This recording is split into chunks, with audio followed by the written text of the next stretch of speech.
तो आज मैं आपको एक अनोखी रहस्यमय कहानी सुनाऊंगा। अगर आप चैनल पर नए हैं तो अभी सब्सक्राइब कर ले तथा कहानी पूरा देखें। अंत में एक अनोखा रहस्य छुपा है। धन्यवाद। तो सुनिए। बहुत समय पहले की बात है। एक अति प्राचीन राज्य में कालवन नाम का एक रहस्यमय जंगल था। उस जंगल के बीचों बीच एक छोटा सा मंदिर था जिसे कलंगेश्वर कहा जाता था। वहाँ की परंपरा सबसे अलग थी। वहाँ कोई पंडित नहीं था, बल्कि गणित नाम का एक वृद्ध गणितज्ञ उस शिवलिंग की सेवा करता था। गणित का मानना था कि महादेव सृष्टि के सबसे बड़े गणितज्ञ हैं। वो कहता, ब्रह्मांड की हर घटना, तारों की गति से लेकर फूल की पंखुड़ियों की संख्या तक एक निश्चित गणन में बंधी है। शिव ही वह शून्य है जहाँ से गिनती शुरू होती है और अनंत है जहाँ वह समाप्त होती है। एक बार उस नगर में अजीत नाम का एक युवक आया। अजीत बहुत ही अशांत और जल्दबाज स्वभाव का था। वह मोक्ष चाहता था, पर उसके पास धैर्य नहीं था। उसने गणित से पूछा, बाबा, मुझे शिव को पाना है। मुझे कोई ऐसा मंत्र बताइए जो मुझे तुरंत सिद्धि दिला दे।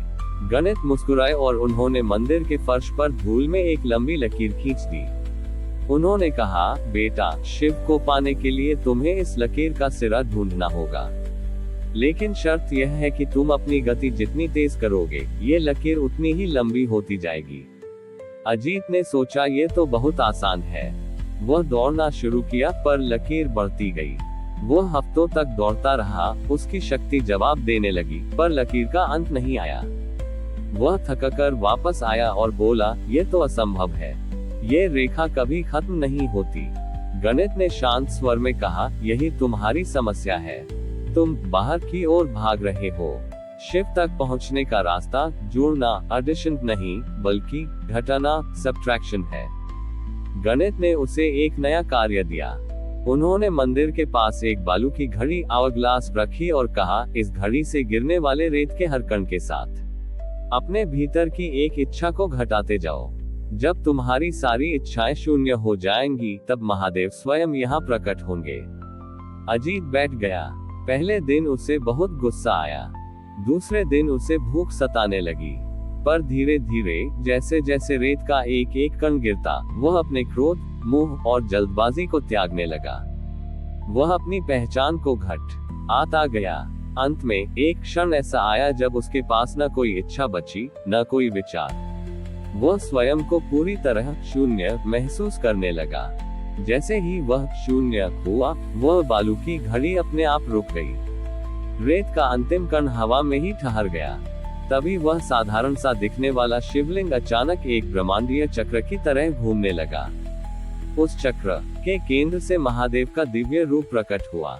महादेव ने मंद मुस्कान के साथ कहा, ग्रेटर देन अजीत। संसार संख्या नंबर्स के पीछे भागता है, अधिक धन, अधिक आयु, अधिक मान, पर मैं केवल उस शून्य में वास करता हूँ जहाँ मन की सारी गणनाएं समाप्त हो जाती है।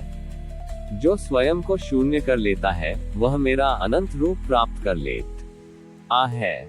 Greater than. अजीत को समझ आया कि भक्ति कोई दौड़ नहीं, बल्कि ठहर जाने की कला है। वह अंकलंगेश्वर का नया रक्षक बन गया। वहाँ आज भी लोग पत्थरों पर मंत्र नहीं लिखते, बल्कि मिट्टी पर अपनी इच्छाएं लिखकर उन्हें मिटा देते हैं, ये याद दिलाने के लिए कि शिव को पाने के लिए कुछ बनना नहीं, बल्कि सब कुछ छोड़कर शून्य होना पड़ता है। अजीत अब अंकलंगेश्वर मंदिर का स्थायी सेवक बन गया था। वह अब पहले जैसा अधीर युवक नहीं रहा था, बल्कि उसके चेहरे पर वह स्थिरता आ गई थी जो केवल शून्य को जान लेने के बाद आती है। लेकिन इस मंदिर की शांति को भंग करने एक नया व्यक्ति आया, आर्यभट्ट द्वितीय, जो उस समय का सबसे प्रकांड गणितज्ञ आना जाता था।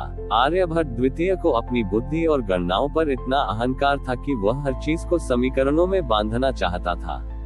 उसने सुना कि एक मंदिर में शिव को शून्य कहा जाता है। वो वहां पहुंचा और अजीत से बोला, यदि शिव शून्य है, तो शून्य का कोई मूल्य नहीं होता। बिना इकाई के शून्य व्यर्थ है। मैं सिद्ध कर सकता हूँ कि ज्ञान और कर्म के बिना तुम्हारी यह शून्य भक्ति केवल एक कोरी कल्पना है। उसने चुनौती दी कि वह अपनी गणनाओं से महादेव को विवश कर देगा कि वे उसके द्वारा बनाए गए एक जटिल ज्यामितीय यंत्र के केंद्र में प्रकट हो। उसने मंदिर के आंगन में हजारों सूक्ष्म रेखाएं खींची और एक अत्यंत जटिल यंत्र बनाया। उसका मानना था कि यदि वह सारे कोण और संख्याएं सही रखेगा, तो ब्रह्मांड की ऊर्जा वहां खींची चली आएगी। उसने यंत्र पूरा किया और बीच में खड़े होकर अपनी मंत्र शक्ति और गणित का आह्वान किया। लेकिन जैसे ही उसने अंतिम संख्या पढ़ी, यंत्र के भीतर से रोशनी के बजाय तीव्र गर्मी निकलने लगी। यंत्र की रेखाएं कांपने लगी और देखते ही देखते वे रेखाएं एक जाल बन गईं जिसमें आर्यभट्ट खुद ही उलझ गया। वह जितना बाहर निकलने की कोशिश करता, गणित के नियम उसे उतना ही जकड़ लेते। वह चिल्लाया, अजीत, मेरी गणना गलत कैसे हो सकती है? मैंने सब कुछ सटीक मापा था। अजीत धीरे से उठा और उस जलते हुए यंत्र के पास गया। उसने कोई नया मंत्र नहीं पढ़ा, बस उसने यंत्र की सबसे बाहरी रेखा को अपने हाथ से मिटा दिया। जैसे ही वह एक रेखा मिटी, पूरा जटिल जाल गायब हो गया और शांति छा गई। अजीत ने कहा, विद्वान महोदय, आपने शिव को जोड़ने की कोशिश की, जबकि वे विभाजन के स्वामी हैं। आपने गणना तो सही की, लेकिन आप ये भूल गए कि जब किसी भी संख्या को शून्य शिव से विभाजित किया जाता है, तो उत्तर अनंत आता है। आपने शिव को एक घेरे में बांधना चाहा, पर शिव वह घेरा है जिसका केंद्र हर जगह है और परिधि कहीं नहीं। आर्यभट्ट द्वितीय का सारा अहंकार उस एक रेखा के मिटने के साथ ही मिट गया। उसने देखा कि जिस शून्य को वह व्यर्थ समझ रहा था, वही सारी संख्याओं का आधार था। तभी मंदिर के भीतर से महादेव की ध्वनि एक संगीत की तरह गूंजी। ग्रेटर देन आर्यभट्ट, ज्ञान वह नहीं जो तुम्हें बांध ले, ज्ञान वह है जो तुम्हें मुक्त कर दे। गणित केवल सृष्टि को समझने का साधन है, मुझे पाने का नहीं। जो बुद्धि से मुझे नापना चाहता है, वह स्वयं के जाल में फंस जाता है। पर जो अपनी बुद्धि को मुझ शून्य में विसर्जित कर देता है, वह अनंत हो जाता है। Greater than. उस दिन के बाद आर्यभट्ट ने संख्याओं का अहंकार छोड़ दिया। उसने अंकलंगेश्वर की दीवारों पर एक विशेष सूत्र लिखा, x div 0 equals infinity। उसने सिखाया कि यहाँ x तुम्हारी आत्मा है और शून्य महादेव। जब आत्मा शिव में विलीन होती है, तभी वह अनंत होती है। आज भी उस मंदिर में लोग अपनी परेशानियों को एक कागज पर संख्याओं के रूप में लिखते हैं और फिर उन्हें मंदिर के जल में बहा देते हैं। मान्यता है कि शिव उनकी समस्याओं को शून्य कर देते हैं और उनके जीवन को शांति से भर देते हैं।